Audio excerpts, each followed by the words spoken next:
تعالوا بقى رشه البصل. مش عارفه بقى باين، تعالي شوفي كده يا جهاد باين ولا لا. باين، انا شايفه. طيب بصوا البصل ده بقى عندي اهم حاجه. بيعمل طعم حلو. بيخلي الكشري بيروح في حته تانية خالص.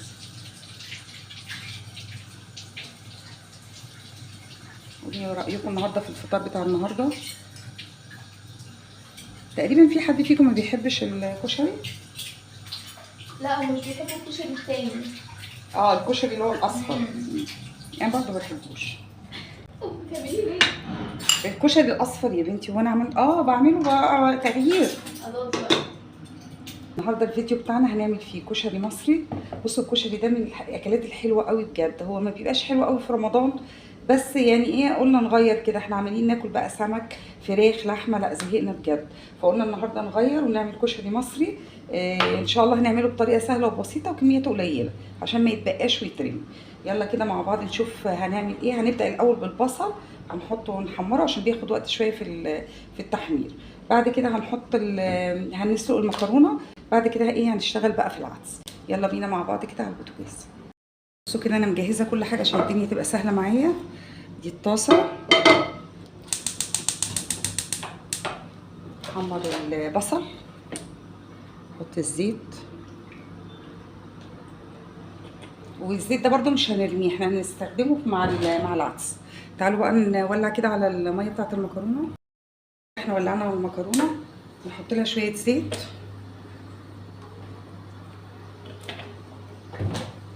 شويه ملح،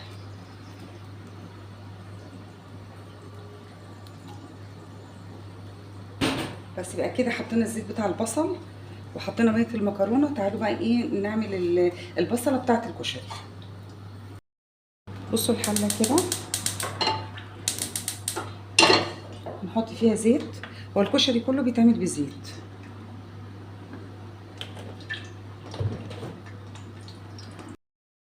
الزيت كده سخن، هننزل بالبصل. ده البصل اللي طبعا هنحطه على وش الكشري. انا غسلاه ومقطعاه حلق. في ناس بتحط له نشا بس انا ما جربتش بصراحه. انا بيطلع مقرمش معايا وحلو يعني الحمد لله. نجيبه كده تقليبه.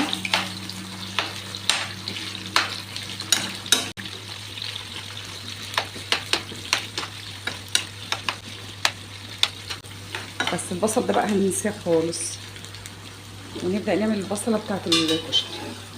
دي الحله دي هنا.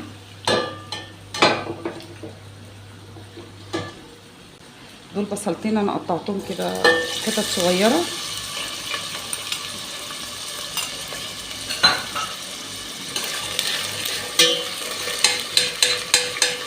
كده الميه بتاعت المكرونه بتغلي. هنحط كيس واحد مكرونه.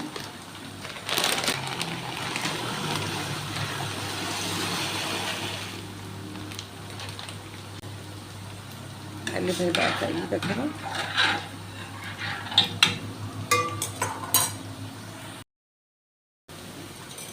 كده المكرونه خلاص استوت.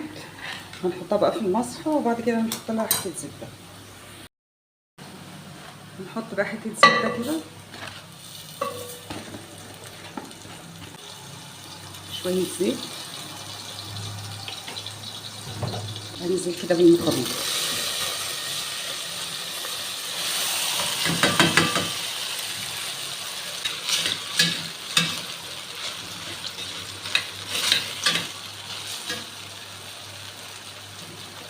لها شويه ملح بس مش كتير عشان احنا كنا حاطين في الميه اللي بنسوي فيها المكرونه. كده المكرونه خلاص، حطينا لها حته زبده كده على الوش برضو. بس كده اول حاجه المكرونه خلصت.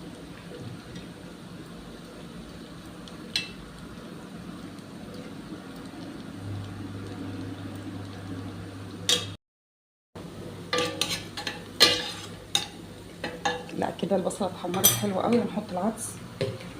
انا العدس غسلاه ونقعه في الميه كده بقاله تقريبا ساعه. بسم الله الرحمن الرحيم.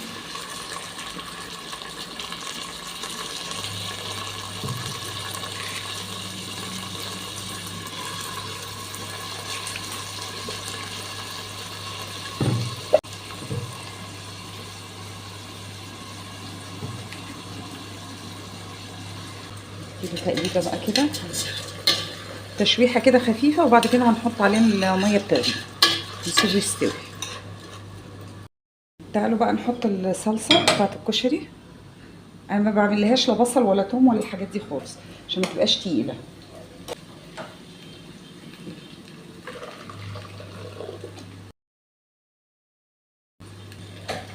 بس هنحط لها ملح، هنسيبها بقى على النار ايه براحتها خالص لحد ما تتسبك، وبعد كده هنزودها شويه ميه. تعالوا بقى نبص على البصله بتاعت الكشري كده نشوف اخبارها ايه. لا بجد بقى لونها حلو قوي، تحفه. خلاص فاضلها دقيقتين كده ونطلعها.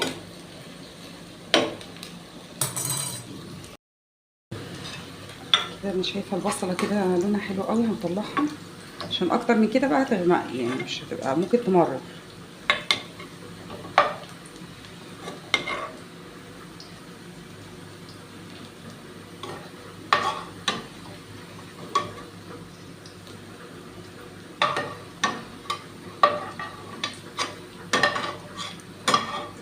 بصوا ايه رايكم في البصل؟ تحفه.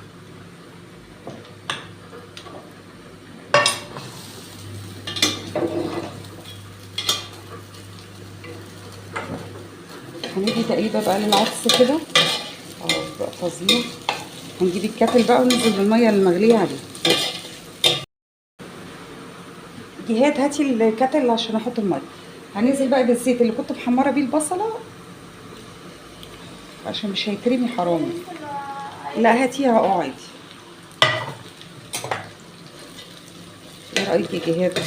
كتير. بصوا احلى. خلصت المكرونه. خلصت المكرونه وخلصت البصله وخلصت الصلصه على النار، بس عايزه الشطه بقى. شطه. لما يستوي بقى هنحط ايه عليه الرز. كفايه ولا مش كده؟ كده هنزود تاني، شغليها تاني. بس هنسيبها بقى تغلي ونهدي عليها النار ونسيبه يستوي كويس. هنحط بقى الشطه. الشطه دي مولعه نار. تعملنا ايه نشربه يا ماما؟ هاتي بقى نعمل عصير برتقال. ماشي. بصوا اول مره يا جماعه نخلص قبل المغرب ما يبدا عشان كشري. هاتي بقى عصير برتقال، هاتي برتقال. ماشي.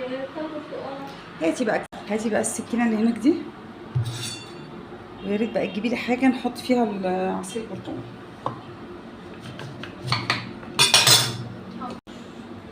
حاضر يا ماما حاضر. بس ايه رايكم في الانجاز النهارده؟ اول مره نفطر، يعني مش نفطر لسه هنفطر يعني. بدري.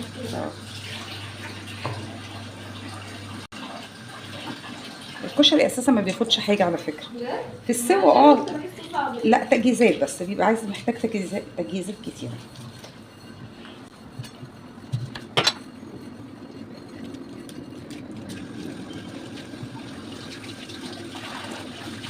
يلا كملي يا جهاد الحاجه بقى اللي عايزاها.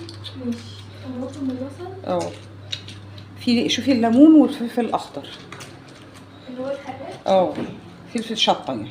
مفيش فلفل. ما انا عارفه ان مفيش، انا بقول لك اكتبي فلفل شطه وشوفي الليمون. في ليمون. في ليمون كتير يعني. اه. طيب شوفي الجبنه. حته ايه؟ كفينا النهارده متهيألي. طب لا يبقى هاتي بالمره، مم. كده كده خارجين بالمره هاتي.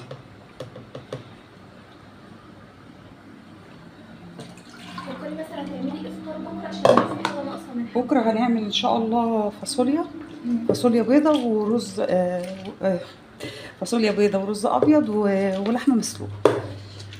اي حاجه موجوده ولا الزيت موجود؟ لا هنحتاج رز ماشي. ورز وايه. وانتي جبتي الطماطم وهتجيبي البصل والفاصوليا موجوده. بس خلاص واللحمه موجوده. انتوا جبتوا سكر امبارح؟ صح. طب كويس والله. تعالوا كده نشوف العدس استوى ولا لسه. العدس كده شكله تمام. تعالوا بقى ننزل عليه الرز. انا ما كترتش يعني، عملت نص كيلو عدس ونص كيلو رز. انا بحب احط الرز على العدس عشان يشرب من الميه بتاعه العدس، بيبقى طعمه حلو قوي وبيبقى مختلف عن الرز الابيض بقى اللي هو اللي بنعمله، او رز بشعريه.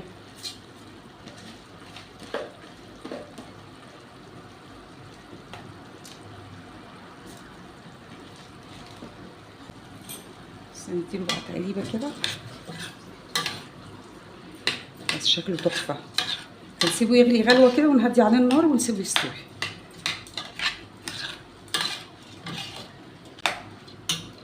تعالوا نبص على الصلصه كده. الملح. الشطوره دي يا ماما هتخلصي لي اكل النهارده. اول مره المغرب لسه ما ادانش شغل. بس كده خلاص هنسيبه يغلي وبعدين نوطي عليه. هنبص كده على الصلصه كده. انا حاطه لها الشطه وممكن نزودها شويه ميه كده بس في الاخر بعد ما تتسبك كويس. طيب احنا كده العصير البرتقال هنحط له بقى السكر. هاتي معلقه كده يا جهاد. خلاص لقيت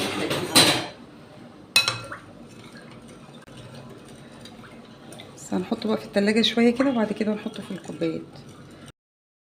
كده نبص على العدس والرز نشوفه مستوى ولا لا. لا شكله استوى خالص. وبما اني طبعا خلاص فتره. بسم الله الرحمن الرحيم. ادوق كده. تحفه تحفه بجد.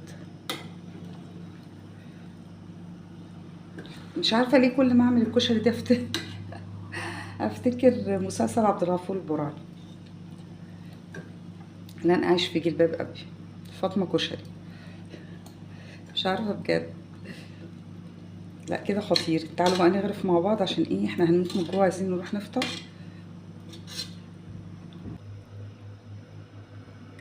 بصوا انتوا هتلاقوا الاضاءه مش حلوه قوي لان المشكله اقول لكم ايه بس الرينج لايت الاضاءه بتاعته اللمبه بتاعته اتحرقت فعايزه اغيرها. معلش اعذروني بقى النهارده ان شاء الله هنظبط الاضاءه. تعالوا كده. تعالوا معايا كده بقى نحط الاول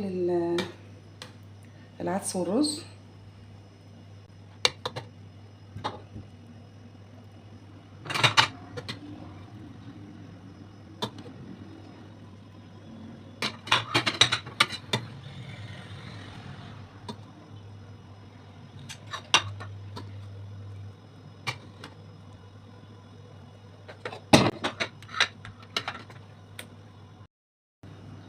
خدي يا ماما مكرونه بقى. هاتي بقى كده. هو ايه المنظر الحلو ده؟ ايه رايك؟ تحفه.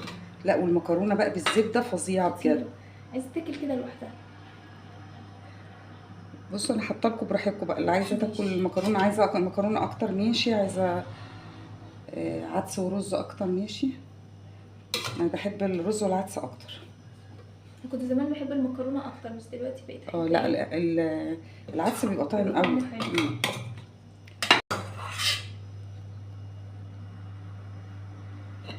انا عايزه اوريهم بس في الاخر بقى ما نظبط الدنيا كده. انت بتكسي علينا وحطيتي كل المعالق في الغساله ومش هنعرف ناكل. لا في معلقتين اهو. ممكن نبدل مع بعض. ايه ده؟ ايه ده يا ماما؟ اكل انا السكه بقى.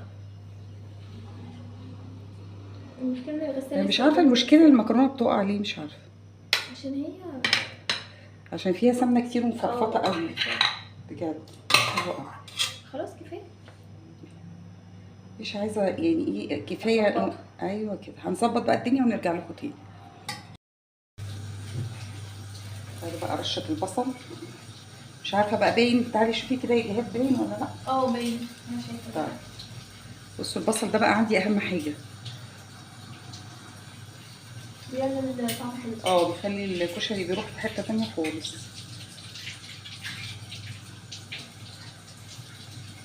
قولي رايكم النهارده في الفطار بتاع النهارده. تقريبا في حد فيكم ما بيحبش الكشري. لا هو مش بيحب الكشري التاني. الكشري اللي هو الاصفر. يعني برضه ما بحبوش. بتعمليه ليه؟ الكشري الاصفر يا بنتي. وانا عملت بعمله بقى تغيير. خلاص بقى. تعالوا بقى نحط الصلصه. سخنه ولا ايه؟ لا مش قوي. دي بقت مع كلها ماما الصلصه دي وهي بتاكل بقى لو حطت شطه ايه؟ مش عايزه أقول. حطيت بس هحط تاني. انا بحب الشطه كتير. بس كده خطير. يا ريت بقى المواعين دي كلها في الحوض عشان احطها في الغساله قبل ما نفطر. حاضر. قولوا لي بقى رايكم ايه في الاكله البسيطه دي. البصل مقرمش مقرمش اه لا لا يعني. عامله حلو بجد الحمد لله. يلا باين بقى كده الصوره بتاعها. طيب كده يا جماعه فطرنا النهارده. يا يا رب ريت يكون الفيديو عجبكم. يا رب. ما تنسوش تعملوا لايك والشير والسبسكرايب وتفعلوا زر الجرس عشان يوصلكم انا بجيب جهاد اساسا عشان عشان تقول أقول الحته آخر. دي بالذات يعني. يلا باي. باي باي.